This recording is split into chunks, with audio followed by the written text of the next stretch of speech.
Welcome back to Startup Street. Clean tech player CEF Group has secured 38 million euros in equity and debt from the German Export Finance Bank to set up two state-of-the-art compressed biogas plants. Now, the first step in an ambitious plan to build 22 such facilities across the country under the government's Startup scheme. These plants will convert municipal and agricultural waste into clean fuel process, thousands of tons of organic matter daily, and produce valuable byproducts like organic manure and refuse-derived fuel. With projects in Jammu, Ahmedabad and Western UP already in advanced stages, CEF says that this investment will fast-track India's transition to a circular economy while creating new revenue streams for rural communities. Joining me now to discuss this further is Maninder Singh Nayyar, founder and CEO of CEF Group. Many thanks for joining us on Startup Street. First up, if you could elaborate on the 38 million euro equity and debt funding package from the German Export Finance Bank and how it will be deployed for the first two CBG plants. Yeah, very good evening. So this initial debt funding that we have got from Germany, plus the equity funding that we have from few conglomerates in India, is going to be deputed to two projects primarily, one for the city of Jammu, one for Ahmedabad. In Jammu, we are going to treat 350 tons of municipal solid waste every day. And in Ahmedabad, we're going to treat 500 tons of municipal solid waste every day. In totality, we're going to make around 27 tons of compressed biogas and almost 80 to 90 tons of organic manure and almost 150 tons of RDF on everyday basis to convert the waste into wealth and biofuels to make it into a circular economy. All right. So tell us, beyond the initial projects that are ongoing in Jammu and Ahmedabad, what is the timeline and the geographical plan for setting up the 22 compressed biogas plants across India?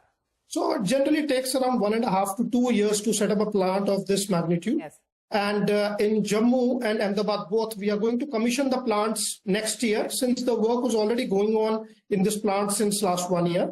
And following these plants, as now we are nearing completion and commissioning, we have already started launching with other municipal corporations where we are signing more such deals and going to set up more such plants across the country. So tell us, Maninder, what kinds of agricultural, agro-industrial and municipal waste streams will the CEF Group tap into for these plants, and how will they ensure consistent supply? So we are primarily focusing on the municipal solid waste, where we generally take a 25-year supply contract from the city's municipal corporations. Apart from that, we target the sugar mills, which are large-size sugar mills, and that have the commodity called pressed mud, which is generally a waste for them. We take that for a period of 20 years, and we convert that into biofuel as well. So these are the two primary sources of raw material that we first engage with on a long-term basis, and then we start building the plant and complete it thereon. So also, Maninder, throw some light on how do these projects directly support the government's Startup scheme, and what policy incentives or partnerships are enabling this growth? If you could throw some light on that. Yeah, sure. So Startup scheme is basically a scheme that gives leverage to any such manufacturing unit to produce bio-CNG or CBG as it is called, and sell it to the oil and gas majors like Indian Oil, GAIL, Hindustan Petroleum and all. So we get a fixed price, what government has given a minimum assured guarantee. So that makes the project very bankable and doable. And not only that, once we set up these projects, there are multiple benefits that comes along. Number one is that we don't need the imported CNG that we import from other countries. So it's a import substitution. Second, we are getting energy reliant. Third, we are generating jobs, and that too in large extent, because these two plants itself are generating over 300 jobs.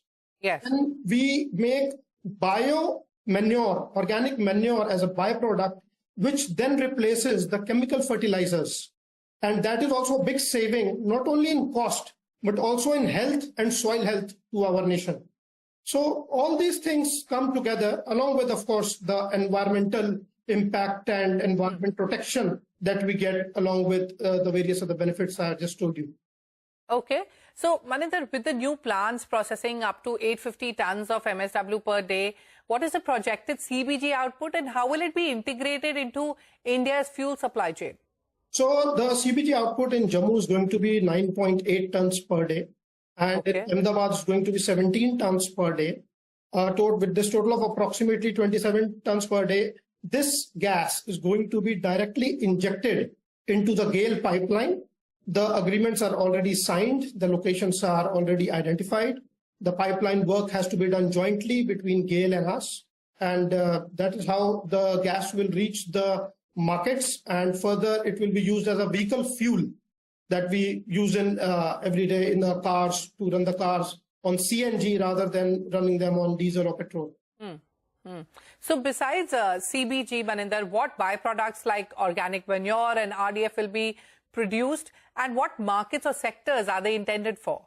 So the biomanure or the organic manure which is produced in these plants is for commercial farming. And we already have another wing in our company where we specialize in manufacturing and enrichment of such bioproducts. So we have already established a name in this sector. And apart from that, there's all the inorganic material is called RDF when it comes out. This is generally used as a substitute for coal in the cement plants. So we will be supplying this RDF to the cement plants as a substitute of coal. So it saves coming from coal and it will come from this source. All right. On that note, I'll have to wrap up our conversation. Maninder, many thanks for joining us on Startup Street today and wish you the very best with all your growth plans that you mentioned today. Thank you. Thank you so much. Well, with that, it's a wrap on this edition of Startup Street. For more news and updates coming up on the other side, stay tuned to CNBC TV 18.